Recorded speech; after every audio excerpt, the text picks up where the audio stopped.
அஸ்ஸலாமு அலைக்கும் வரஹ்மத்துல்லாஹி வபரகாத்துஹு. கண்ணியத்திற்குரிய அல்லாஹுவின் நல்லடியார்களே, மது போதை எம்பெருமான் ஸல்லல்லாஹு அலைஹி வஸல்லம் சொல்வார்கள், உம்முல் ஹபாயிஸ், தீமைகளின் தாய், தீமைகளின் ஆணி வேர் என்று சொன்னார்கள். கலீலுஹு வ கசீருஹு ஹராம், போதை தரக்கூடிய அனைத்தும் ஹராம், சிறியது பெரியது கொஞ்சம் அதிகம் எல்லாம் ஹராம். இன்னும் சொல்ல போனால் அபூபக்கர் நாயகம் சித்திக் ரலியல்லாஹு தஆலா அன்ஹு அவரிடத்தில் கேட்டார்கள், நீங்கள் ஐயாமுல் ஜாஹிலியத், அறியாமை காலத்திலே இருந்து நீங்கள் மதுவை குடிப்பதே கிடையாதாமே, ஏன் எதனால் நீங்கள் குடிப்பதில்லை என்று கேட்டார்கள்.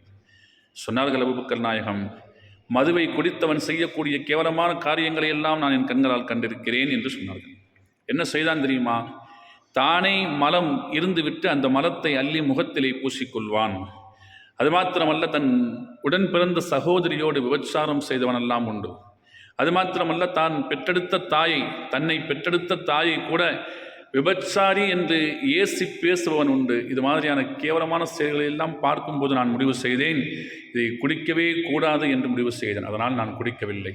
உண்மையும் அதுதான், மது எல்லா தீமைகளையும் செய்ய வைக்கக்கூடிய ஆணி வேர் தாய் அதுதான். அதனால் அதை நெருங்காமல் இருப்பது மானுட குலத்திற்கு சாலச் சிறந்தது. இன்ஷா அல்லாஹ். அல்லாஹ் குடிக்காமல் இருக்க நம்மை பாதுகாப்பானாக. ஆமீன். அஸ்ஸலாமு அலைக்கும் வரஹ்மத்துல்லாஹி வபரகாத்துஹு.